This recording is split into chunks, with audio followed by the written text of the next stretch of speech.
మేకను చంపావనుకో దాని పర్పస్ కట్టి వచ్చాం కదా, అది కొన్ని రోజులు బతకాలనుకుంది అది. నువ్వేం చేసావు దాన్ని? చంపేసాం. అది న్యాచురల్గా చచ్చిపోతే అది వేరే మాట. నువ్వేం చేసావు? చంపావు. తినటం తప్పు కాదా? సార్. నువ్వు తిను, మాంసం తిను. చచ్చిపోయిన పడిన దాన్ని తిను, బతుకున్న దాన్ని చంపేందుకు తింటావు? ఏదైనా మేక చచ్చిపోయింది అనుకో దాన్ని తిను, సగం కుడిపోయి దాన్ని తిను, చంపి తినకు. దాని జీవితాన్ని నువ్వు అడ్డు రాకు. నేను నీ జీవితం గడ్డి వచ్చానా? లేదు సార్. నువ్వు నా జీవితానికి ఎందుకు గడ్డి వస్తావు? రాకూడదు సార్. నీ మేక అనుకో, నన్ను ఎందుకు చెబుతున్నావు? నీ చేపను అనుకో, నన్ను నీలోంచి ఎందుకు తీస్తున్నావు నువ్వు? నా మీద నీకేం హక్కు ఉంది? నీ మీద నాకేమన్నా హక్కు ఉందా? లేదు సార్. నా మీద నీకే హక్కు ఎలా ఉంటుంది? నీ జీవితం నీ అడ్డు రానప్పుడు నా జీవితం నువ్వెందుకు గట్టి వస్తున్నావు? నా జీవిత ప్రణాళిక నువ్వెందుకు గట్టి వస్తున్నావు? తప్పు కదా? తప్పు సార్. కనుక నీ ప్రణాళిక నీకు ఉండగా పక్క వాళ్ళ ప్రణాళిక మటుకు అడ్డు రాకు. సార్. నీ ప్రణాళిక నీది. మేకని చెప్పడం నీ ప్రణాళికే కాదు. సార్. ఎవరి ప్రణాళికే కాదు. సంగీతం నేర్చుకో, డ్యాన్స్ నేర్చుకో, ప్యాక్ ఆడుకో, తాగు. నువ్వు ఎవరిని చంపడం లేదు. నువ్వు తాగి తన్నాడు, అది నీ ప్రణాళిక. మేకని చంప మాకు. నీకు మేక మాంసం అంటే చచ్చిపోయిన మేకని తీసుకుని తిను. అప్పుడు దాని ప్రణాళిక నీకు అడ్డు రాలే కదా. సార్. ఒక మేక చచ్చిపోయింది, దాన్ని వండుకొని తిన్నావు, దానికి ఏమైనా అడ్డు వచ్చావా నువ్వు? లేదు సార్. అడ్డు వచ్చావా? రాలేదు సార్. నువ్వు మాంసం తిన్నావు కానీ దానికి ఏం అడ్డు రాలేదు. Sir. No problem for me. తిను, మనిషి మాంసం కూడా తిను, నో ప్రాబ్లం. హాస్పిటల్కి వెళ్ళి కరోనా వైరస్ ఎవరెవరు చచ్చిపోయినా చూసి వాళ్ళందరినీ తిను. మాంసం అంటే ఇష్టం కదా నీకు? తిన్నావుగా చిన్న పంచి మాంసం బాగా. మనిషి మాంసం కూడా తిను, చచ్చిపోయిన వాడికి తిను, చంపి తినమాక. నువ్వు చంపి కనుక తింటే మళ్ళీ వచ్చేటప్పుడు నువ్వే నేను కూడా చంపబడాలి, అది చంపినట్టు నేను కూడా చంపబడాలి నువ్వు ప్రణాళిక చేసుకుని వస్తా ఉన్నావు. అంటే ఒక జీవి నేను చంపితే మళ్ళీ నేను నెక్స్ట్ జన్మలో చంపబడతాను సార్? ఇంకోటి కూడా పాయింట్ ఉంది. ప్రతి మనిషి చనిపోయిన తర్వాత పైలోకాలకు వెళ్తాడు. వెళ్లే ముందు తన ఆకాశ ఇక్కడ తన జీవితం అంతా చూసుకుంటాడు. ఆకాశ ఇక్కడతో తన జీవితం అంతా చూసుకుని, ఫర్ ఎగ్జాంపుల్ నువ్వు ఒక అమ్మాయిని కొట్టావు అనుకో, నీకు బలం ఉంది కదా. సార్. అమ్మాయిని కొట్టావు అనుకో, అప్పుడు ఆ సీన్ అంతా చూస్తావు. కానీ ఆ అమ్మాయి శరీరంలో నువ్వు ఉంటావు. అంటే నువ్వు దెబ్బలు తింటావు ఆ అనుభవంలో. ఓకే. ఆ అమ్మాయి ఎంత ఏడ్చిందో అది నువ్వు ఏడుస్తావు. అంటే నువ్వు అటువైపు నుంచి కర్మ చూస్తావు. Okay sir. ఇటువైపు నుంచి నువ్వు కొట్టింది చూస్తావు, అటువైపు నుంచి ఆమె ఏమని అనిపిస్తుంది అది కూడా నువ్వు అన్నీ అనుభవిస్తావు.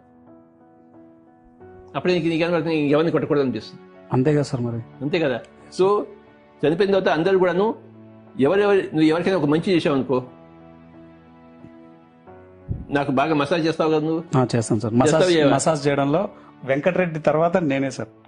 సరే, నువ్వు నాకు మసాజ్ గంటసేపు నన్ను తొక్కావు అనుకో, అది ఆకాశ ఇక్కడ చూసావు అనుకో, అక్కడ పోయి నువ్వు తొక్కినప్పుడు నాకు ఎంత హాయిగా ఉంటుంది అది అనుభవిస్తావు నువ్వు. ఓకే. నాకు ఎంత హాయిగా ఉంటుంది. లేదా గంటసేపు ఈ మొహం చేత నేను తొక్కించుకుంటాను. Okay sir. నాకు ఎంతో హాయిగా ఉంటుంది కదా. అప్పుడు నువ్వు తొక్కినప్పుడు నాకు హాయి వచ్చింది కదా, అప్పుడు నా హాయి అంతా నువ్వు అనుభవిస్తావు. ఓహో, నేను ఇంత సహాయం చేశానా ఈ గడ్డం గాడికని చెప్పేసి. అసలు నాకు ఈ విషయం తెలియదు సార్. కనుక అప్పుడు నువ్వు సంతోషిస్తావా లేదా? చాలా సంతోషిస్తాను. నా హాయి నువ్వు అనుభవిస్తే నువ్వు సంతోషిస్తావా లేదా? సంతోషిస్తాను సార్. నన్ను చంపినప్పుడు నా బాధ నువ్వు అనుభవిస్తే నువ్వు బాధపడతావా లేదా? ఖచ్చితంగా బాధపడతాను. కనుక ఇది జరుగుతుంది చనిపోయినప్పుడు. ఓకే. అందరికీ జరుగుతుంది. వాడు చేసిన మంచి, వాడు చేసిన చెడు వాడే చూసుకుంటాడు. పక్క వాడి వైపు నుంచి చూసుకుంటాడు, తన వైపు చూసుకుంటాడు, సృష్టి వైపు నుంచి చూసుకుంటాడు. నువ్వు నన్ను కొట్టావనుకో, ఎవడో వాడు చూశానుకో, వాడు బాధపడేదనుకో, ఆ బాధ కూడా నువ్వు అనుభవిస్తావు. ఇంత ఉంటుందా సార్? అయ్యో బాబాయ్, కథ చాలా ఎక్కువ ఉంటుంది. ఆయన హనుమంతుడి తోకలాగా పొడుగుంటుంది. ఓకే, నువ్వు నాకు మంచి చేసావు అనుకో, వాళ్ళందరూ చప్పలు కొట్టావనుకో, అప్పుడు వాళ్ళందరూ సంతోషంగా నువ్వు అనుభవిస్తావు. ఓకే. నీ యొక్క యాక్షన్ వల్ల ఎంతమంది ప్రభావితం అయ్యారో అవన్నీ ఆ ప్రభావాన్ని నువ్వు అనుభవిస్తావు. 1 to 1 కాదు, ప్రభావితం అయిన 1 to many, 1 to infinite, 1 to 1, 1 to many, 1 to infinite. ఈ పుస్తకాలు ఉన్నాయి నాయన, నువ్వు చదవాలి నాయన. చదువుతాను సార్. అర్థమైందా? ఇది చాలా గొప్ప విషయం కదా. ఇవన్నీ తెలియక చాలా ఇది చేస్తున్నారు సార్ చాలా మంది.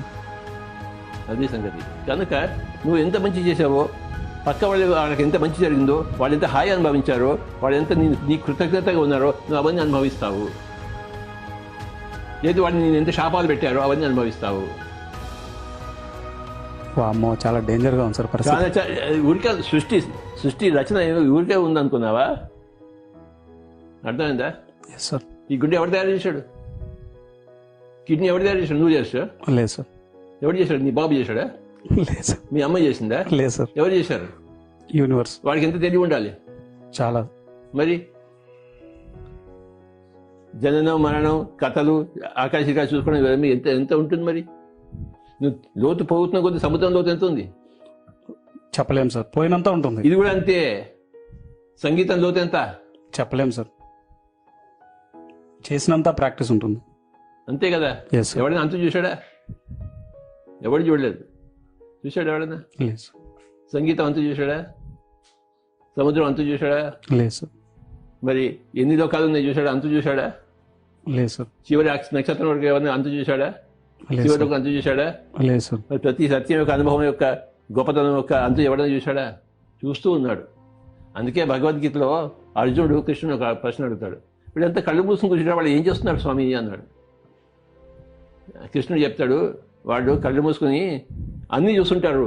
ఆశ్చర్యవత్ పశ్యతి, అనేక విషయాలు చూస్తూ ఉంటారు. లోతులన్నీ చూస్తుంటారు. సృష్టిలోని లోతులన్నీ ఎలా చూస్తుంటారు? ఆశ్చర్యంగా చూస్తుంటారు. చూసి ధ్యానం నుంచి బయటకు వచ్చిన తర్వాత ఆశ్చర్యంగా చెప్తుంటాడు. ఆ లోకంలో ఇలా ఉంది, ఈ లోకంలో ఇలా ఉంది నాయన అని చెప్పేసి వినేవాడు ఆశ్చర్యంగా వింటుంటారని చెప్పి. ఆశ్చర్యవత్ పశ్యతి, ఆశ్చర్యవత్ వదతి, ఆశ్చర్యవత్ శృణోతి. ఆశ్చర్యంగా చూస్తుంటారు, ఆశ్చర్యంగా చెప్తుంటారు, ఆశ్చర్యంగా వింటుంటారు. ఇదే కథ.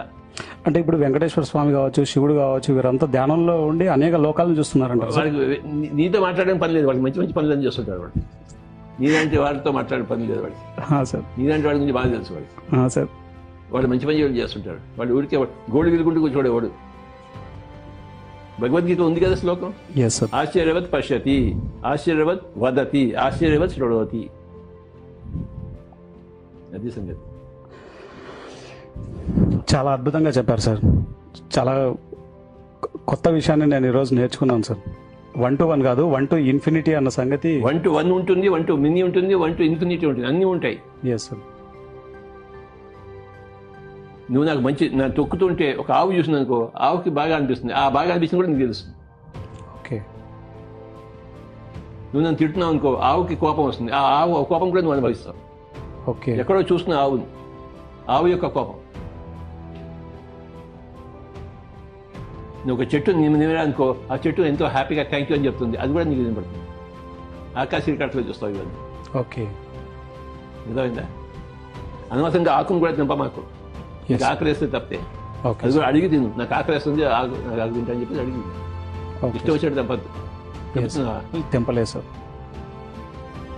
తస్మాత్ జాగ్రత్త. లేదు సార్. ఆకలి ఇస్తే అడిగి తీసుకోవాలి, సంతోషంగా ఇస్తుంది. Yes sir. Okay. Yes sir.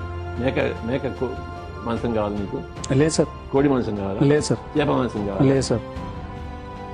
నేను శాకాహారనే, కొన్ని వేల మందికి శాకాహారం గురించి చెప్తున్నాను sir. You are a good boy. Yes sir. Thank you sir. Sir anyhow thank you very much. ದಯವಿಟ್ಟು PMC ವೀಕ್ಷಿಸಿ, ಸಬ್ಸ್ಕ್ರೈಬ್ ಮಾಡಿ, ಲೈಕ್ ಮಾಡಿ, ಶೇರ್ ಮಾಡಿ and give your experiences for PMC. Record your experiences so that the whole world will know your experiences.